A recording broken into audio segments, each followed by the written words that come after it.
শুভেন্দুকারী মহাশয় এই উলুবেড়িয়ায় সংখ্যাগরিষ্ঠ মুসলিম, সংখ্যাগরিষ্ঠ দলিত, আদিবাসীর কথা তার মুখে থাকে না। সবকা সাথ সবকা বিকাশ বললেও ও গুজরাটিদের সাথ দিচ্ছে আর গুজরাটিদের বিকাশ করছে, বাংলার মানুষদের কথা ভাবছে না। কিন্তু ভোটের সময় আসলে শুভেন্দু বাবুও ভোটটা মিষ্টি মুখে চায়। আমরাও আপনাদের কাছে ভোট চাইতে এসেছি। তবে একটা কথা বলি, বিগত দিনে আপনারা আমাদেরকে ভরসা করে পঞ্চায়েতটা আমাদের হাতে তুলে দিয়েছেন। স্বল্প সময় পরিচালনা করছি, এটা বুক ঠুকে বলতে পারবো। আমাদের যিনি প্রধান হয়েছে দুঃখ করে আমাদেরকে শুনিয়েছে ভাইজান যে আমি তো চোরির কাজ না, সম্ভবত চোরির কাজ করে। বলার কারণটা কি বলছি এই জন্য যে চোরির কাজ করে আমার সংসার চলে, কিন্তু এখন সময় দিতে গিয়ে আমি কাজ করতে পারছি না, আমার সংসারে চলতে গিয়ে অসুবিধা হচ্ছে।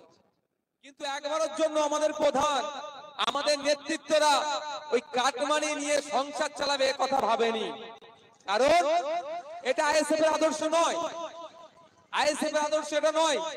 মানুষকে পরিষেবা দিতে এসেছি, যদি নিজের সামর্থ্য হয় পরিষেবা দেব, না হলে অন্যজনকে সুযোগ দেব। কিন্তু সেখান থেকে লুট করে নিজের পরিষেবা দেব মানুষকে পরিষেবা দেওয়ার নামে, সেটা হয় না, হতেও দেবে না আইএসএফ। সেটাই টিকেটুরু মানুষেরা ভালো করে জানে। আমরা আপনাদের কাছে এসেছি, একটা এমপির কাজ কি আগে একটু জানতে হবে আপনাদের। ভোট আসবে যাবে, ভোট চাইতে আসবে, কেউ ভোটকে দেখিয়ে বিভাজনের রাজনীতি করবে, করে ভোটটা নিতে চাইবে। কেউ হিন্দু মুসলমান করে ভোটটা নেবে, কেউ বিজেপির ভয় দেখিয়ে ভোটটা নেবে, কেউ বিজেপির সুনাম করে ভোটটা নেবে, আবার কেউ অন্যভাবে ঘুরিয়ে ভোটটা নেবে। কিন্তু আপনাদের বলি, আপনাদেরকে আগে জানতে হবে যে একটা এমপির কাজ কি, তিনি কতটুকু করতে পারেন বা কতটা করতে পারেন। একটা অ্যাম্বুলেন্স এসছে, একটু সাইড দিয়ে দেন তো ভাই।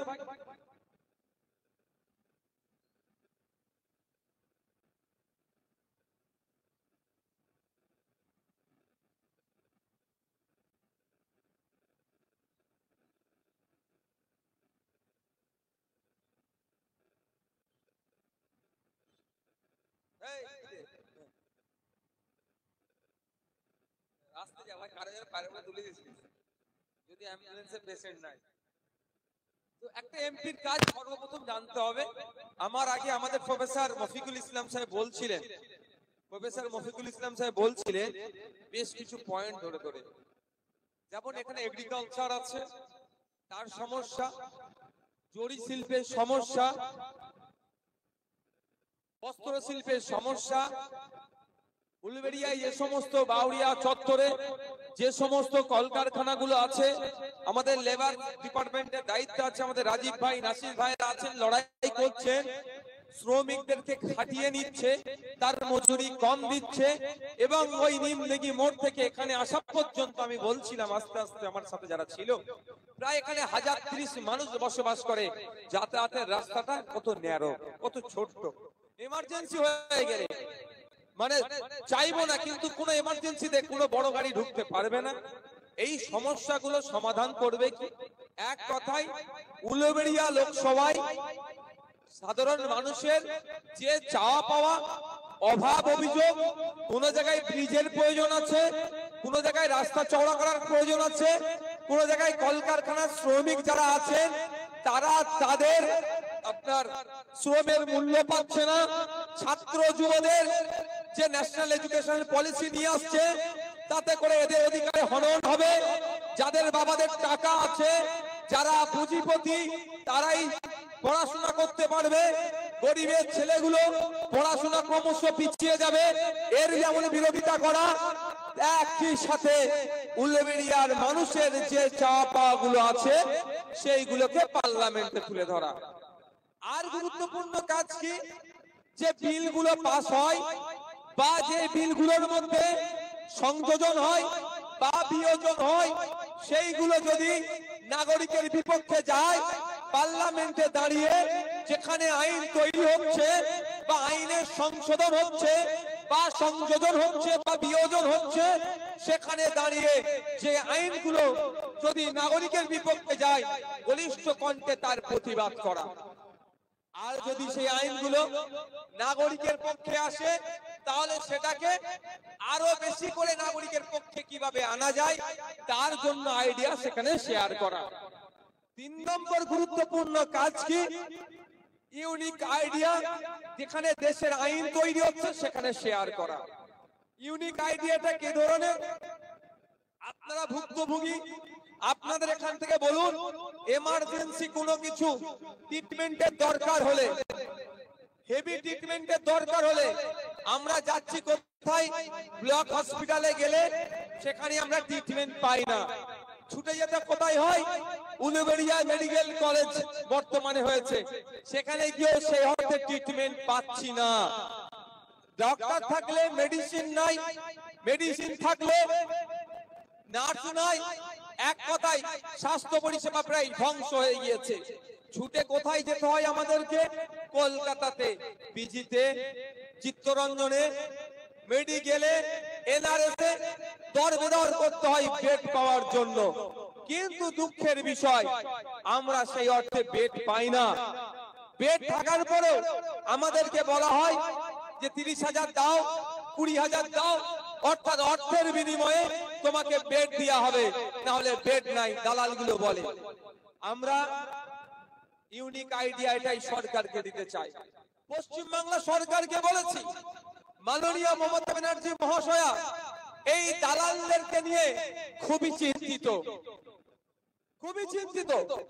এখানে যিনি আছেন, যিনি দাঁড়িয়েছেন, সাজদা আহমেদের সরকার এই দালালকে আটকানোর জন্য কোনো পরিকল্পনা করেনি, কিন্তু দালাল বেড়ে যাচ্ছে সেটা নিয়ে খুব চিন্তিত।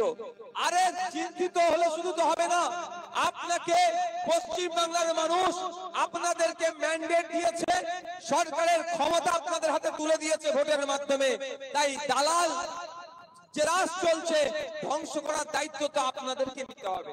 যদি আপনারা না পারেন, এই সাজদা আহমেদ সাহেবদেরকে বলছি, তার দলের যে সমস্ত নেতারা আছে তাদেরকে বলছি, যদি দালাল রাজরা খতম করতে পারেন আমাদের হাতে তুলে দেন দায়িত্ব, কিভাবে দালাল রাজ করে বন্ধ করে এলাকার মানুষকে স্বাস্থ্য পরিষেবা দেওয়া যায় তার আমরা ব্যবস্থা করব।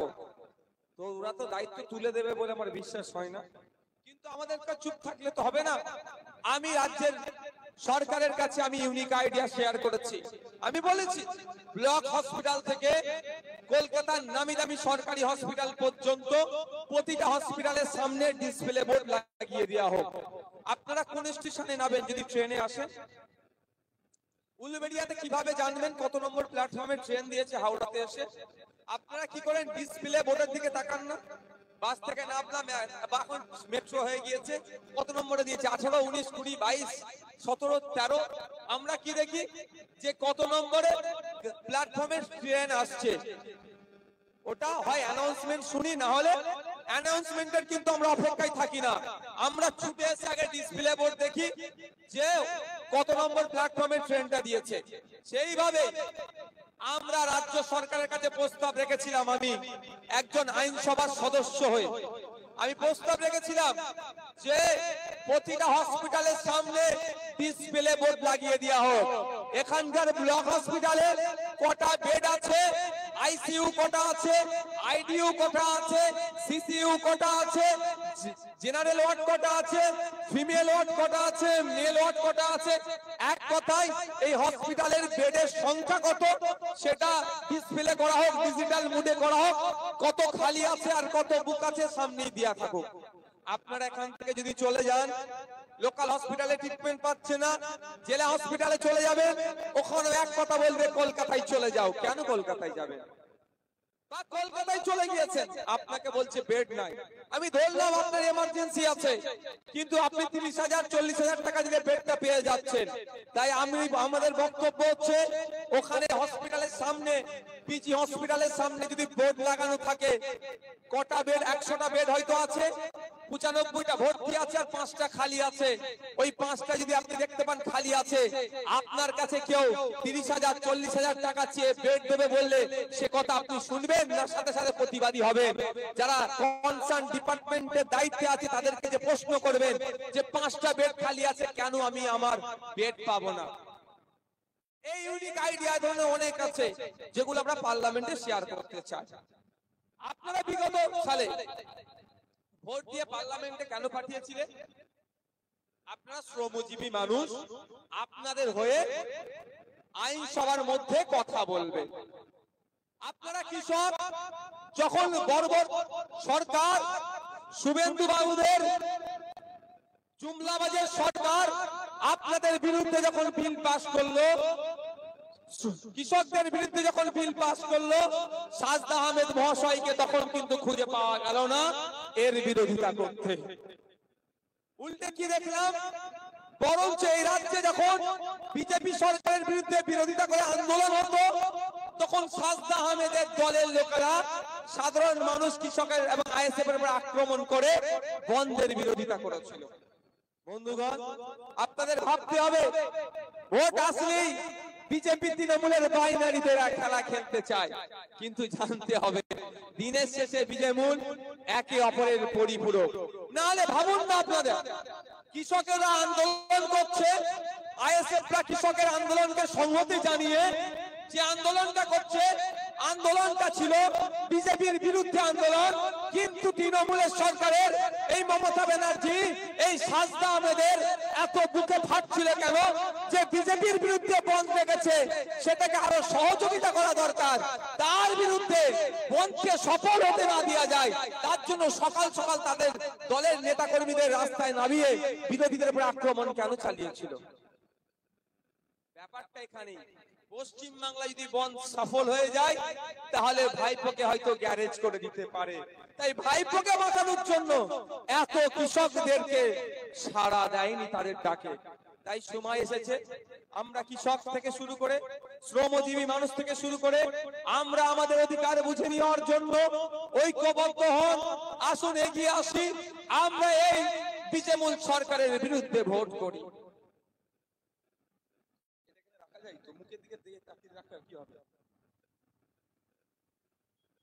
বিজেমূল সরকারের বিরুদ্ধে ভোট করি।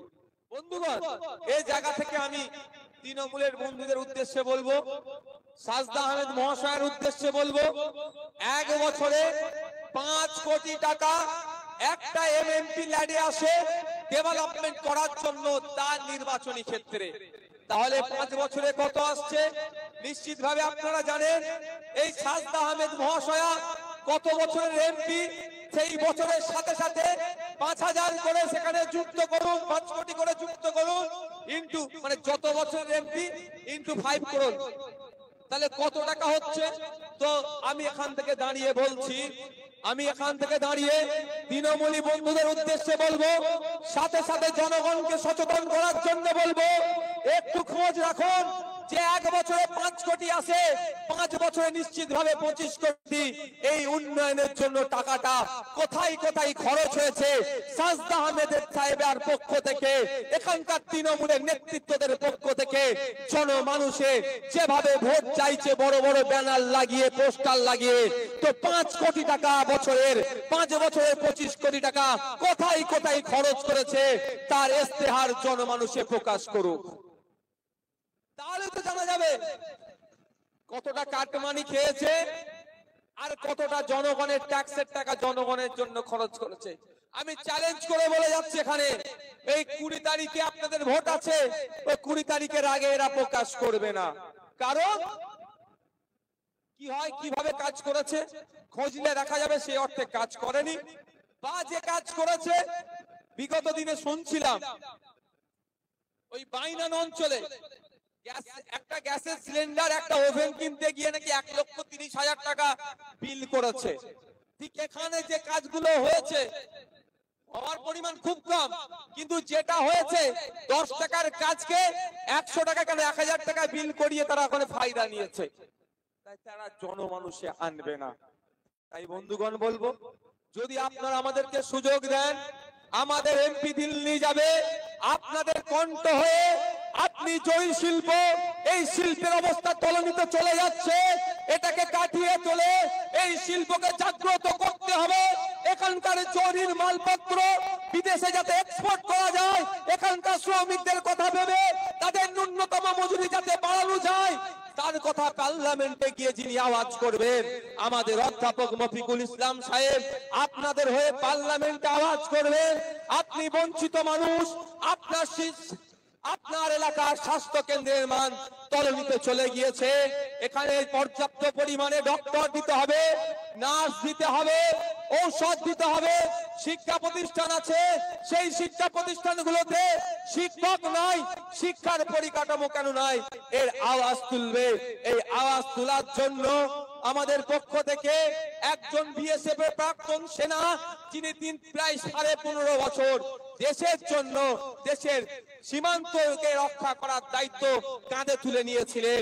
প্রয়োজনে গুলি খেতেও তিনি প্রস্তুত ছিলেন, কিন্তু সীমান্ত দিয়ে কোনো অপশক্তি দেশে না ঢুকতে পারে তার দায়িত্ব 15.5 বছর ধরে পালন করেছে।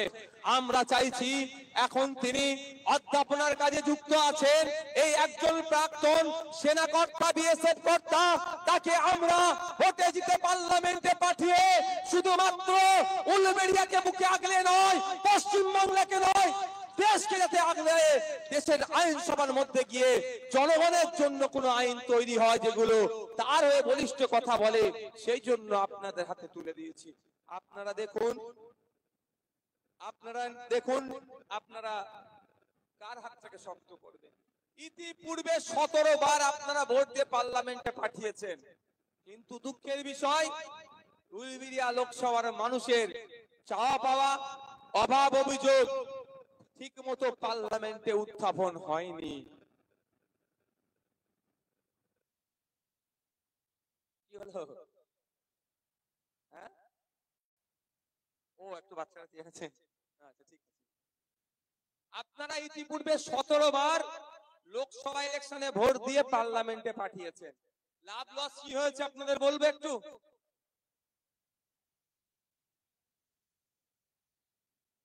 এই ভাই,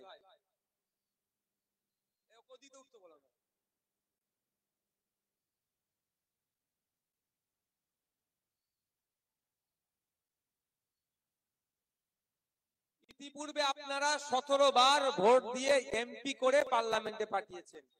কি হয়েছে আপনাদের বলি। আপনার দাদু, বর্তমান যারা আছেন, আপনার দাদু ভোট দিয়ে নেতা তৈরি করে পার্লামেন্টে পাঠালো। তখন রাজধানীর বেশি রমরমা ছিল, রাজধানী চড়ে হয়তো বা এসি ট্রেন চড়ে দিল্লিতে গিয়েছে। আপনার দাদু যার হয়ে ভোট করালো, ভোটাকে জেতানোর জন্য কারো মাথা ফাটালো, বা নিজের মাথা ফাটলো, বা খুন হলো, বা কাউকে খুন করলো, কিন্তু কি দেখলাম, নেতাকে দিল্লি পাঠিয়ে দিল। দিল্লি পাঠানোর জন্য আপনার দাদু ক্ষতিগ্রস্ত হলো। কেউ শ্মশানে গেল, কেউ কবরস্থানে গেল, কেউ মিথ্যা কেস খেলো, বা কেউ ক্ষতিগ্রস্ত হলো, কিন্তু নেতারা আপনার দাদুর দিকে তাকালো না। বছরে খুব বেশি হলে একদিন এসে মারা যদি যায়, ছবিতে মালা লাগিয়ে অমুক অমর রহে বলে ছেড়ে দিল। বাকি 364টা দিন আপনার দাদুর পরিবার কিভাবে গুজরান করছে, কিভাবে অতিবাহিত হলো, এই নেতাদের কিন্তু দেখার সময় হয় না। আর তারপরে কি হলো, আপনার বাবাদেরকে দায়িত্ব দিল অমুককে পার্লামেন্টে পাঠাতে হবে, অমুক এসে যাবে, ওকে হারাতে হবে, ওকে জিতাতে হবে। আপনার আব্বারা, আপনার বাবারা বললেন, আরে দাদা তো আমার কাঁধে হাত দিয়ে আমাকে দায়িত্ব দিয়েছে, এই দায়িত্ব তো আমাকে পালন করতেই হবে। দাদার জন্য মারামারি করে আগে কে মরতে পারে তার রেসারেসি এখন আপনার বাবাদের মধ্যে ঢুকিয়ে দিয়েছিল। একইভাবে খোঁজ নিন, আপনারা দেখুন আপনার বাবাদের, এই ভাই চুপ করতে হবে, আপনার বাবাদেরকেও শুধু নেতাদের জন্য মারামারি হানাহানি করিয়ে কেউ কবরে গেল, কেউ জেলে গেল, কেউ শ্মশানে গেল, কারো ক্ষতি হলো, কেউ মিথ্যা কেসে জেল খাটলো, বা কেউ দাদার জন্য মারতে গিয়ে ধরা পড়ে গিয়ে সেও জেল খাটলো। আর নেতা সেজে দিল্লি চলে গেল। এখন আমাদেরকে করার চেষ্টা করছে। আমি আপনাদের বলবো একটু সজাগ হন, সতর্ক হন। এখন অন্তত আমাদের হাতে অ্যান্ড্রয়েড সেট আছে, আর নয়, আর মারামারি হানহানি নয়।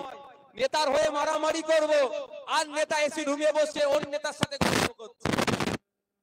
দেখেননি আপনারা, সুজন চক্রবর্তী, কুণাল ঘোষ, দিলীপ ঘোষ এসি রুমে বসে গল্প করছে।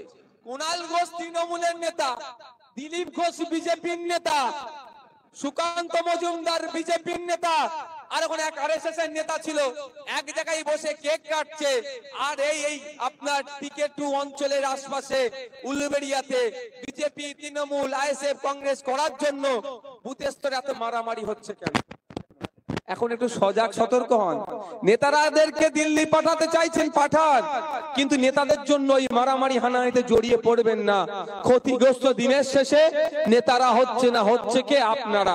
তাই আপনাদের উদ্দেশ্যে বলবো, অবশ্যই আমরা একটা রাজনৈতিক দল করছি, ইন্ডিয়ান সেকুলার ফ্রন্ট করছি, আমরা এখানে খামচিহ্নর প্রার্থী দিয়েছি।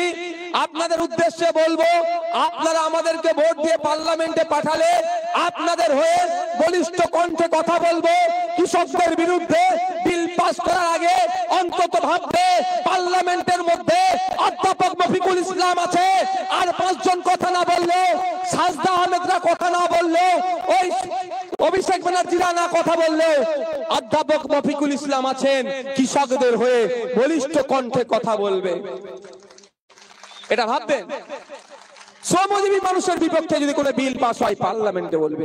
তাই অনুরোধ করব, 20 মে ইন্ডিয়ান সেকুলার ফ্রন্টের 6 নম্বর ইভিএম মেশিনের 7 নম্বর বোতাম টিপবেন, খাম চিহ্নে ভোট দিয়ে পার্লামেন্টে পাঠাবেন। তার সাথে সাথে এটাও বলবো, যদি ভালো না লাগে, গণতান্ত্রিক রাষ্ট্র, সংবিধান আপনার হাতে পূর্ণ স্বাধীনতা ক্ষমতা দিয়েছে, আপনি আমাদের পরিবর্তে অন্য কাউকে ভোট দিতে পারেন, জোর আমরা করব না। কিন্তু অনুরোধ এটাই, ভোটের জন্য পাড়া প্রতিবেশীর সম্পর্ক নষ্ট করবেন না, ভোটের জন্য বিভাজনের রাজনীতিতে পা দেবেন না, ভোটের জন্য আত্মীয়তা সম্পর্ক নষ্ট করবেন না। ভোট আসলে যাবে, এই ভোটের জন্য মারামারি হানাহানিতে জড়াবেন না। অনেক লড়িয়ে দেওয়া হয়েছে আপনার দাদুকে, অনেক লড়ানো হয়েছে আপনার বাবাকে, এখন আপনাকে লড়ানোর চেষ্টা হচ্ছে। এরা বলে লড়াই লড়াই লড়াই চাই, লড়াই করে বাঁচতে চায়। কিন্তু আমার প্রশ্ন, লড়াইটা কি মোহাম্মদ সেলিম সাহেব করে, সুজন চক্রবর্তী করে, অভিষেক ব্যানার্জি করে, মমতা ব্যানার্জি করে, অজিত চৌধুরী করে? লড়াই ওরা করে না। লড়াই কারা করে? 300 টাকা যাদের রোজ ইনকাম করে, দিন গেলে যারা 300 টাকা হাত ভাঙা খাটুনি এই ইন্ডাস্ট্রিয়াল এরিয়াতে গিয়ে কাজ করে, তারাই এই টাকাটা পায়। যারা 300 টাকা ইনকাম করে দিনে, তাদের মধ্যে লড়াই লাগিয়ে দেওয়া হচ্ছে, আর এরা গ্যালারিতে বসে মজা দেখছে। আর ওই লড়া যাবে না।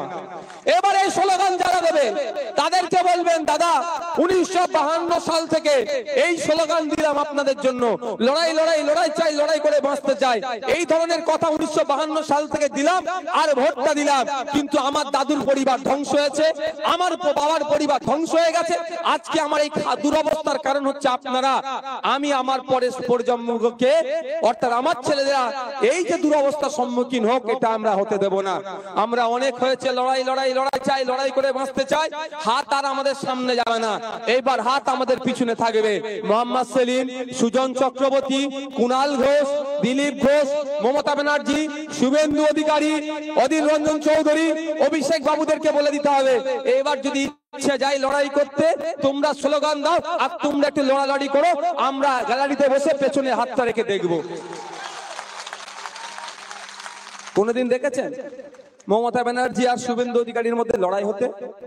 অভিষেক ব্যানার্জির সাথে অধীর রঞ্জনের লড়াই হতে কোনদিন দেখিনি। মোহাম্মদ সেলিম সাহেবের সাথে ফিরহাদ হাকিম সাহেবের লড়াই হতে কোনদিন দেখিনি। কিন্তু কি দেখছি, শুভেন্দু অধিকারী দলের লোকেরা, বর্তমান শুভেন্দু অধিকারী দলের লোকেরা, কারণ শুভেন্দু অধিকারী কখন কোথায় থাকবে বোঝা মুশকিল। কালকে জন্য কংগ্রেসে চলে যাবে না, কেউ দায়িত্ব নিয়ে বলতে পারবে না। তো বর্তমান শুভেন্দু অধিকারী দলের লোকেরা, দলের উনি, তার দলের সদস্যরা প্রাক্তন শুভেন্দু অধিকারী দলের নেতাদের সাথে মারপিটে জড়াচ্ছেন কেন বুথ লেভেলে? কই শুভেন্দু অধিকারী আর অভিষেক ব্যানার্জি তো লড়ছে না, যত চর্বি এই বুথের স্তরে। আমি অনুরোধ করব আপনাদেরকে, যাকে যার ভালো লাগবে ভোট দেবেন, যার ঝান্ডা যাকে ভালো লাগবে নিয়ে ঘুরুন। অমুক দাদা জিন্দাবাদ, অমুক দিদি জিন্দাবাদ, আমার কোনো অভিযোগ নেই। কিন্তু একটাই আপনাদের উদ্দেশ্যে বার্তা আমার, ভালো লাগলে আইএসএফ কে ভোট দেবেন, না ভালো লাগলে ভোট দেবেন না, সমালোচনা করার রাইট আছে, সমালোচনা করবেন, কোনো আমার অসুবিধা নাই। শুধু আপনাদের কাছে ভালোবাসার দাবি এটা, যে দাদা দিদির জন্য জিন্দাবাদ নারা লাগাচ্ছেন, সেই দাদা দিদি আপনার কতটা উপকার করলো 1952 সাল থেকে আজকে ভোট দিয়ে দিয়ে আজকে 18তম ভোটের মেশিন টিপতে যাচ্ছেন সেটা একটু ভাববেন। দাদাকে পার্লামেন্টে পাঠালেন, ওই দাদার কাজ কি ছিল? আপনার বাচ্চাটা যে প্রাইমারি স্কুলে পড়ে সেই প্রাইমারি স্কুল থেকে শুরু করে আপার প্রাইমারি, হাই স্কুল থেকে কলেজ পর্যন্ত শিক্ষকতা যাতে শিক্ষার পরিকাঠামো উন্নয়ন হয় সেটা দেখার দায়িত্ব। কিন্তু আপনি দাদা জিন্দাবাদ বলছেন, দিদি জিন্দাবাদ বলছেন। এখানে অনেক মানুষেরা আছেন, হয়তো খারাপ লাগতে পারে, আমার কথাটা ভেরিফাই করে দেখে নেবেন। আপনারা আজকে বাড়ি যাবেন প্রোগ্রাম শেষে, আপনাদের যাদের বাচ্চাগুলো ক্লাস 5, 6, 7, 8 পড়ছে গিয়ে একটু চেক করবেন। ক্লাস 4 এর বাচ্চাকে বলবেন, বাবু তুই 4 এ পড়িস, একটু 4টা ইংলিশে লিখতো। ক্লাস 5 এর বাচ্চাকে বলবেন, এই 5 এর বইটা খুলে বলবেন, গণিতের বইটা, অঙ্কের বইটা, বাবু অঙ্কটা একটু করতো। ইংলিশের বইটা খুলে দিয়ে বলবেন 4 লাইন একটু ইংলিশটা পড়তো। একটু বলবেন, বাপ তোর নাম, তোর আমি বাপ আমার নাম লেখ, ঠিকানাটা একটু লিখতো। আজকে গিয়ে একটু ট্রাই করে দেখে নেবেন। যদি আমি ভুল বলি, এরপরে যখন আমার উলবেড়িয়ায় লোকসভার কোনো প্রোগ্রাম থাকবে বলবেন ভাইজান আপনি মিথ্যা কথা বলেছেন। ট্রাই করে দেখবেন 100টা বাচ্চা পড়াশোনা করলে প্রায় 90টা বাচ্চার ভবিষ্যৎ ধ্বংস করছে যেই দাদার হয়ে আপনি জিন্দাবাদ লাগাচ্ছেন। দেখে নেবেন দাদার ছেলেগুলো কিন্তু যেই দাদার নামে জিন্দাবাদ লাগাচ্ছেন সেই দাদার ছেলেরা কিন্তু মূর্খ নয়। কারণ তার দাদুর হয়ে জিন্দাবাদ আপনার দাদু লাগিয়েছে, তার বাবার হয়ে জিন্দাবাদ আপনার বাবা লাগিয়েছে, এখন তার হয়ে জিন্দাবাদ আপনি লাগাচ্ছেন।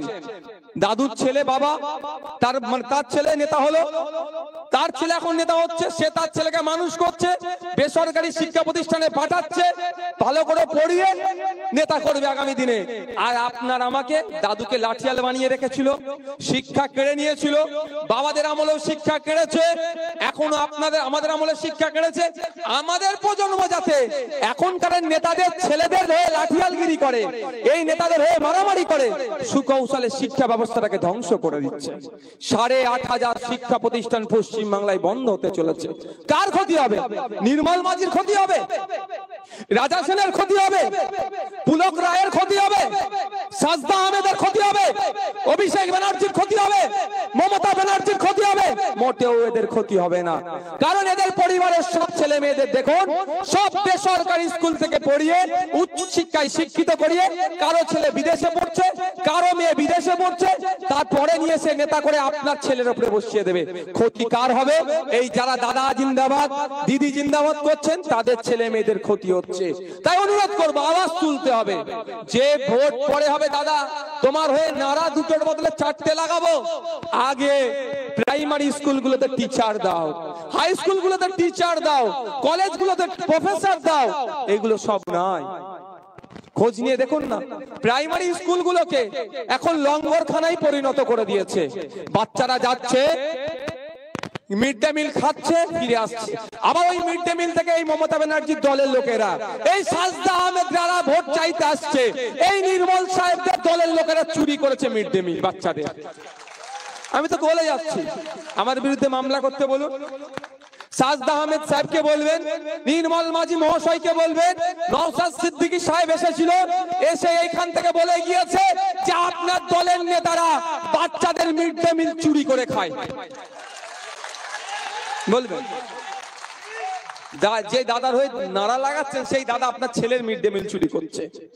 যেই দাদার হয়ে নারা লাগাচ্ছেন সেই দাদা আপনার বাচ্চার ভবিষ্যৎকে ধ্বংস করার জন্য স্কুলে টিচার দিচ্ছে না। আমি আপনাদের কথা রাজ্যের আইনসভার মধ্যে বলেছি যে পৃথিবীর যতটা উন্নত মান দেশ আছে, উন্নত মানের দেশ পৃথিবীতে ফার্স্ট কান্ট্রি যেগুলো আছে খোঁজ নিয়ে দেখুন, আমেরিকা, আপনার ইংল্যান্ড, অস্ট্রেলিয়া, জার্মানি, জাপান, যত উন্নত মানের দেশ আছে খোঁজ নিয়ে দেখুন, বাচ্চাগুলোকে প্রাইমারি স্তর থেকে কম্পিউটার এডুকেশন দেয়। আমি গবেষণা করে দেখছিলাম, আমি আপনাদের জন্য পশ্চিম বাংলার বিধানসভায় বলেছিলাম যেমন শিক্ষক দিতে হবে, তার সাথে সাথে বলেছিলাম যে পশ্চিম বাংলার অধিকাংশ মানুষ তারা গরিবীতে আছে, এই মানুষজনেদের ক্ষমতা নাই অর্থ ব্যয় করে তাদের ছেলেগুলোকে বেসরকারি স্কুলে পড়ানো। আচ্ছা, এখানে যারা আছেন হাত তুলুন তো, কাদের সন্তানগুলো বেসরকারি স্কুলে পড়ে? 1 জন 2 জন 3 জন 4 জন 5 জন 6 জন বেসরকারি স্কুলে, সরকারি বলছি না কিন্তু, বেসরকারি বলেছি, ভালো করে শুনবেন। ওই একজন আপনার হ্যাঁ, যারা যাদের বাচ্চারা বেসরকারিতে পড়ে, দুজনকে দেখতে পেলাম, এই তিনজন। ভাবুন এখানে কয়েক হাজার মানুষ আছে, তো সবার বাচ্চাগুলো কোথায় পড়ে? সরকারি প্রাইমারি স্কুলে পড়ে। আর এই প্রাইমারি স্কুল এখন নেই, ওটাকে প্রাইমারি লঙ্গরখানা বললেও ভুল হবে না। ওটা লঙ্গরখানা হয়েছে শুধু, তাও আবার চুরি করছে এই নির্মলবাজির দলের লোকেরা। বাচ্চাদের জন্য যেটা বরাদ্দ আছে সেটাও চুরি হচ্ছে। আমি আপনাদের বাচ্চাদের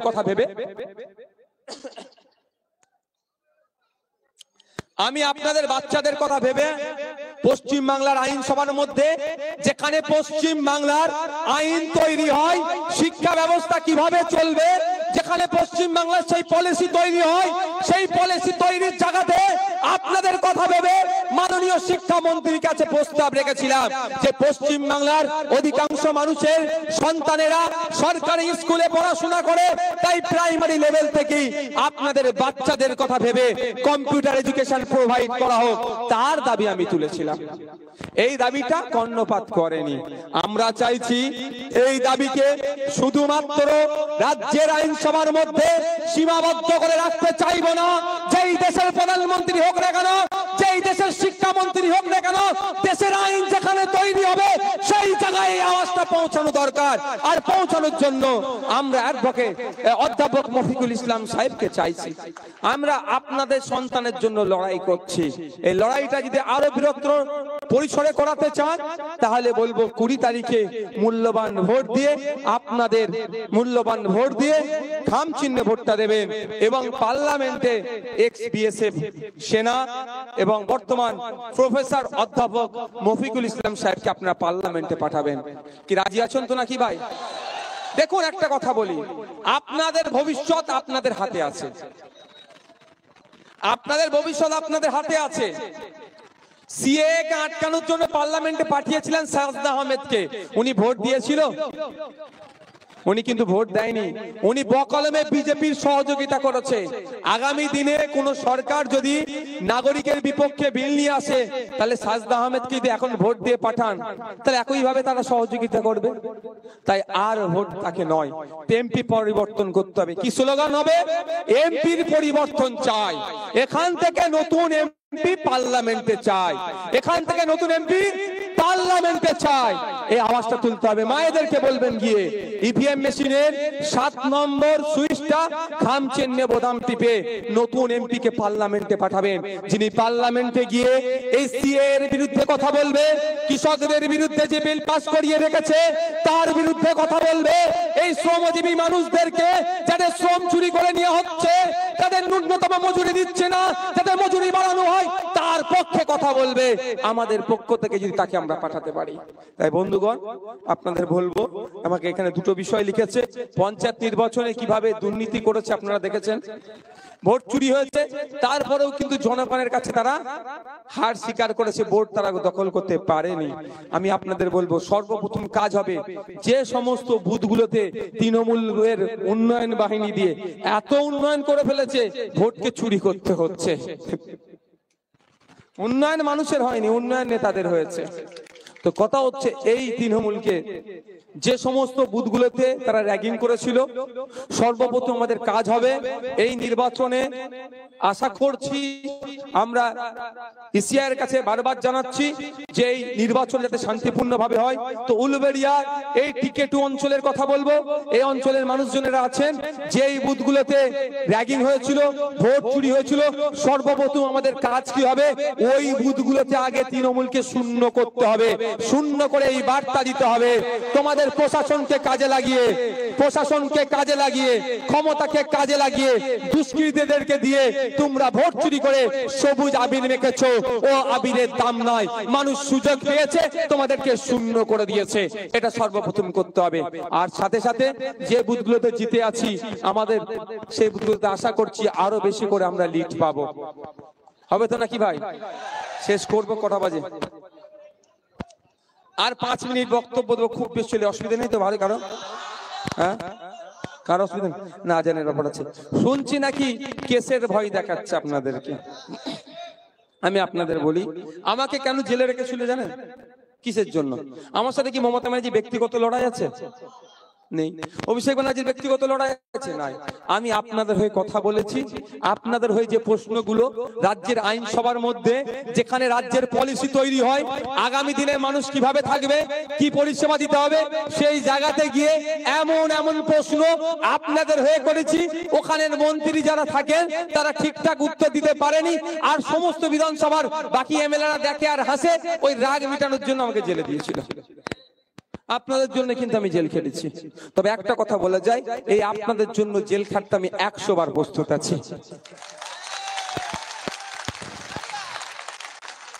আমি একবার লেবার মিনিস্টারকে প্রশ্ন করেছিলাম, শ্রমমন্ত্রীকে, যে ভাঙড় বিধানসভায় লেদার কমপ্লেক্স আছে, কতজন কাজ করে তার তথ্যটা দিন তো। মন্ত্রী মহাশয় আমার কোশ্চেন শুনে যেন বলে আকাশ থেকে পড়েছিল, উত্তর দিতে পারেনি। তো আমি তখন তারপরে বললাম, তাহলে কার কাছে গেলে উত্তরটা পাওয়া যাবে সেটা অন্তত বলুন। আমি শ্রমমন্ত্রীকে জিজ্ঞাসা করছি, আমি এগ্রিকালচার মিনিস্টারকে জিজ্ঞাসা করছি না যে কৃষিকাজের বাদ দিয়ে শ্রমজীবী মানুষের কত, মানে আপনার লেদার কমপ্লেক্সের কত শ্রমিক আছে এটা জিজ্ঞাসা করিনি। আমি কনসার্ন ডিপার্টমেন্টাল মিনিস্টারকে জিজ্ঞাসা করছি, উত্তর দিতে পারেনি তারা। তো তারা বলছে পরে জানিয়ে দেবো, এখনো কিন্তু জানাবার সময় হয়নি। বন্ধুগণ, যেটা বলছি আপনাদের, আপনারা কেউ ভয় পাবেন না। সংবিধান আপনার হাতে অনেক ক্ষমতা দিয়েছে।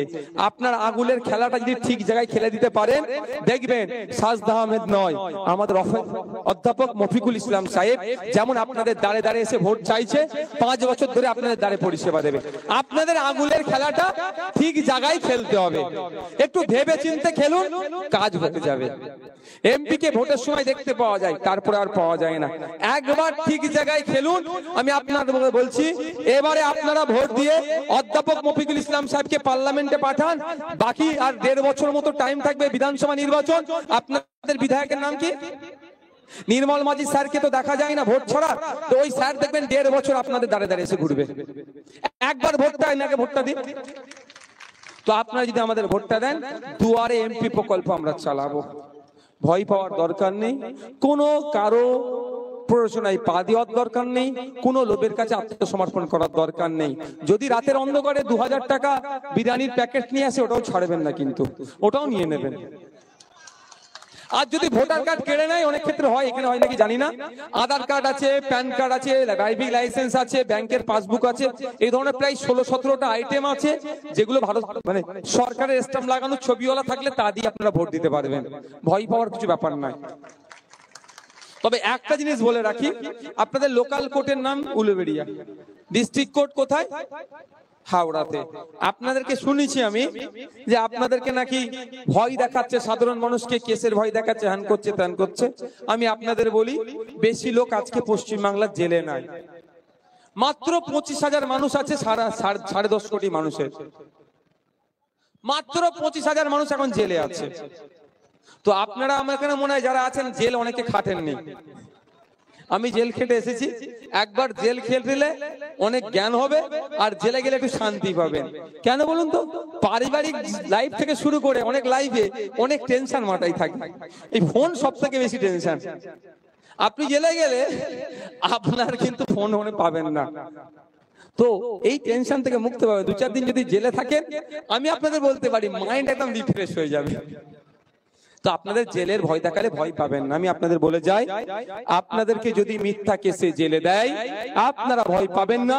পুলিশ যদি আপনাদেরকে অ্যারেস্ট করতে আসে, আপনাদের কাজ একটাই থাকবে, শীতকাল হলে বলতাম একটা দামি ব্ল্যাঙ্কেট নিয়ে নিতে, শীতকাল তো এখন নয়, লুঙ্গি জামাটা নিয়ে নেবেন ভালো করে, আর আপনার বাড়ির লোককে দিয়ে আমাদের যারা নেতৃত্বরা আছে আধার কার্ড বা ভোটার কার্ডটা পৌঁছে দেবেন।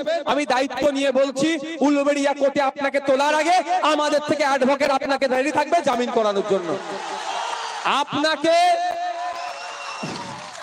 আপনাকে কোর্টে তোলার আগে এটা বলা যাচ্ছে, আপনাকে কোর্টে নিয়ে যাওয়ার আগে আমাদের উকিল কোর্টে দাঁড়িয়ে থাকবে আপনাকে জামিন করানোর জন্য। ধরে নিলাম উলুবেড়িয়া কোর্টে জামিন হয়নি, ডিস্ট্রিক্ট কোর্টে যাব, হয়নি গঙ্গা পার হয়ে হাইকোর্টে যাব, হাইকোর্ট থেকে জামিন করিয়ে আপনাকে মালা পরিয়ে বীরের ন্যায় মিছিল করে আপনার বাড়িতে পৌঁছে দেবো। ওদের মতো চুরি করে আমরা জেলে যাইনি। আমরা জেলে গিয়েছিলাম, পার্থবাবুরা জেলে আছে, আমি বার হলে ভাইজান বলে লোক ঘিরে ধরছিল। সে আমাকে মানে সামলাবার জন্য ওই জেলার এসে বলেছে, ভাইজান আপনি যখন বাইরে বার হবেন, সাহেব আপনি যখন বাইরে বার হবেন বলবেন, একটা করে ফোর্স আপনার সাথে দেবো। মানে এত লোক এসে যাচ্ছিল ওর ভিতরে। আর পার্থবাবুকে যখন বার করতো, চোর চোর চোর করে স্লোগান দিত। তো আপনাদের বলছি, আপনারা যদি জেলে যান, আমি আপনাদের বলছি সম্মান পাবেন জেলে গিয়েও। জেলে গিয়েও আইএসএফ এর কর্মীরা সম্মান পাবে, কারণ তৃণমূল জেলে যায় চুরি করে, আর আইএসএফ জেলে যায় চুরিকে বন্ধ করার জন্য। তাই বলবো আপনাদের ভয় পাবেন না। আর যারা মিথ্যা কেস দেবে, এই নির্মল মাঝি সাহেবদের যদি কথা শুনে, সাজদা আহমেদদের কথা শুনে হয়তো মিথ্যা কেস দিল। মিথ্যা কেস কতদিন টিকবে? 4 বছর 5 বছর। জামিন করিয়ে তো বাড়িতে নিয়ে আসবো আমরা, তারপর কি ভুলে যাবো না? এই কেসটা চালাবো, আমরা চালাবো কেস চালাবো। যে আমার নামে বদনাম করবে দিয়েছে, আমার নামে যদি মার্ডার কেস করে, প্রুফ তা কি করতে হবে? আমার নামে এই কেস দিল, প্রুফ তো করতে হবে। আমি তো মার্ডার করিনি বা আমি কোনো কিছু করিনি, আমার নামে দোষ দিয়েছে, প্রমাণ পাবে তো? প্রমাণ থাকবে নাই। আমি তো অনৈতিক কাজ করিনি, তাহলে কি করতে হবে? যারা আমাদের নামে মিথ্যা কেস দিয়েছে, কেসটা 2-4 বছর পরে ডিসমিস হয়ে যাবে। আমার ভাইয়ের নামে মিথ্যা কেস দিয়েছে, আমি ভাইকে বাইজ্জত বাড়ি করাবো উকিল দিয়ে, তারপরে কি ছেড়ে দেবো? সাজদা আহমেদও তখন তাদের পাশে থাকবে না। যে মাসটা আমরা দেবো, পেনের খোঁচাটা দেবো, যে পেনের খোঁচা দেবো। আমি বারবার একটা কথা বলি, আজকেও বলছি, আইন তো হাতে তুলে নেবেন না। পুলিশ বন্ধুদেরকে সহযোগিতা করবেন। যারা আইন বহির্ভূত কাজ করবে, 5 টাকার পেনের এমন খোঁচা দেবো, তার এই খোঁচা AK-47 এর থেকেও ভয়ঙ্কর খোঁচা হবে। তো আপনাদের বলি, এখন ভাঙড়ের মুকুটবিহীন স্বঘোষিত সম্রাট আরাবুল ইসলাম জেলের ভাত খাচ্ছে, কিন্তু আইএসএফ এর পেনের খোঁচাতে, এটা মাথায় রাখবেন। আগামী দিনে শওকত মোল্লাকেও জেলের ভাত খাওয়াবো আইএসএফ এর পেনের খোঁচাতে, দেখতে থাকুন। অন ক্যামেরা বলছি, ওনাকেও আগামী দিনে জেলের ভাত খাওয়াবো, যে অন্যায় করেছে ছাড়বো না। তো আপনাদের বলি, আমরা দেখবো আমাদের নামে কে মিথ্যা কেস দিয়েছে। যদি বড় লোক হয়, মানহানি মামলা করব। আমার ভাই ধরো না, এই আমাদের শামসুল্লের নামে মিথ্যা কেস দিয়েছে, জামিন হবে, 2 বছর 3 বছর পরে ডিসমিস হয়ে যাবে কেস, তারপরে শামসুলকে দিয়ে ওর নামে মানহানি মামলা করব। আমরা মিথ্যা কেস দেবো না। আমি একে উদাহরণ দিয়ে বলছি, মানহানি মামলা দেবো। দেখবো যে দাদা দিদিদের কথা শুনে এর নামে কে মামলা দিয়েছে, যদি বড় লোক হয় বা গরিব হয়, শুধু দেখে নেবো। মানহানি মামলা 2 রকম ভাবে হয়, একটা হচ্ছে টাকা পয়সা ডিমান্ড হয়, আর একটা জেলের, একটা সিভিল, একটা ক্রিমিনাল। তো আমরা ওটা দেখবো, যদি বড় লোক শামসুলের নামে মিথ্যা মামলা নাই, ওই দাদা দিদিদের কথা শুনে ওকে যাতে জেল খাটে, সেই মানহানি মামলাটা দেবো আমরা। আর যদি গরিব মানুষ দাদা দিদির কথা শুনে চর্বি জমে আমার ছেলের নামে মিথ্যা কেস দেয়, ওর নামে টাকার মামলাটা দেব। বুঝতে পেরেছেন? ছাড়বো না, ছাড়ার কোনো জায়গা নাই। ভাঙড় থেকে অনেক এসছে, ভাইজান এই কেসটা একটু তুলে নেন না, অসুবিধা হচ্ছে। অত সহজ আমাদের ভাইকে যখন তুমি গুলি করে মেরেছিলে, তখন হোশ ছিল না? আমার ভাইয়ের নামে মিথ্যা কেস দিয়ে জেল খাটালে, হোশ ছিল না? এখন ভাইজান কেস তুলে নেন, মানহানি মামলা হবে। তাই আপনাদের বলছি, আপনারা কিন্তু কেউ আইন হাতে তুলে নেবেন, এটা অনুরোধ আমার। আইনের ঊর্ধ্বে কিন্তু কেউ নয়, এটা ভাববেন। আইনের ঊর্ধ্বে কেউ নয়। এখন যদি নির্মল মাঝি সাহেবদের সাথে একটা সেলফি তুলে চারানার নেতা ভাবে দাদার হাত আমার কাঁধে আছে, পুলিশ কিছু বলছে না, আইন বহির্ভূত কাজ করছি, আগামী দিনে মাথায় রাখবেন, শাহজাহান শেখের কাঁধে কিন্তু অভিষেক ব্যানার্জি, মমতা ব্যানার্জি হাত থাকার পরেও জেলের ভাত শাহজাহান শেখকে খেতে হচ্ছে। আপনার পাড়ার, আপনার অঞ্চলের চারানার নেতারাকেও কিন্তু বলে রাখবেন, মমতা ব্যানার্জির মাথায় কার হাত ছিল? অনুব্রত মণ্ডলের মাথাতে হাতটা কার ছিল? মমতা ব্যানার্জির হাত। সে কোথায় এখন? কোন বাবাও বাঁচাতে পারেনি, তাকে জেলের ভাত খেতে হচ্ছে। পার্থবাবুর কাঁধে একাধিক নেতাদের হাত ছিল, মমতা ব্যানার্জির, অভিষেক ব্যানার্জিদের হাত ছিল, জেলের ভাত খাওয়াতে আটকাতে পেরেছে? অন্যায় করেছে, জেলের ভাত খাচ্ছে। তাই আপনাদের বলবো, আপনাদের পাড়া চারানার নেতারা যদি অনৈতিক কাজ করে, তাদেরকে বলছি সতর্ক হয়ে যান, না হলে জেলের ভাত আগামী দিনে খেতে হবে, এটা মাথায় রাখবেন। আমরা চাই সৌজন্যতার রাজনীতি, আমরা চাই মারামারি হানাহানি বিহীন রাজনীতি, আমরা চাই রক্তপাতহীন রাজনীতি, আমরা চাই মমতা ব্যানার্জি শুভেন্দু অধিকারীকে ডেকে যেমন বিধানসভার মধ্যে চা খাইয়েছে, এখানকার কাটরায় এই মোড়ে তৃণমূল, বিজেপি, আইএসএফ, কংগ্রেস দেখার দরকার নাই। যার যে দল ভালো লাগবে করুক, প্রত্যেকটা নেতারাই চার দোকানে বসে একসাথে চা খাক। এই সমাজ ব্যবস্থা আমরা চাই। সকলে ভালো থাকবেন, সুস্থ থাকবেন। বৃষ্টি হচ্ছে, সকলে ভালো থাকবেন, সুস্থ থাকবেন। আস্তে আস্তে বিদায় নিন, জরুরত নেই, নিকাল যাएंगे। তো সকলে ভালো থাকবেন। এখানে যারা এসেছেন আপনাদের বলবো, আপনারা 10টা করে ভোট বিজেপি তৃণমূল থেকে মাইনাস করে আইএসএফ এর পক্ষে আনতে পারবেন ভাই? এটা দায়িত্ব আমার, আপনাদের হাতে তুলে দিলাম আমি। 10টা করে ভোট বিজেপি তৃণমূল থেকে মাইনাস করে ইভিএম মেশিনের 7 নম্বরে দিয়ে পার্লামেন্টে যাতে আমাদের অধ্যাপক মফিকুল ইসলাম সাহেব যাই, তার ব্যবস্থা করবেন। সকলে ভালো থাকবেন, সুস্থ থাকবেন। আবারও বলছি, ভোট আসবে যাবে, ভোটের জন্য আত্মীয়র সম্পর্ক নষ্ট করবেন না, প্রতিবেশী সম্পর্ক নষ্ট করবেন না, বিভাজনের রাজনীতিতে পা দেবেন না। এই শুভেন্দু অধিকারীরা, এই মমতা ব্যানার্জিরা এই ভোটের জন্য হিন্দু মুসলিমের রাজনীতি করছে।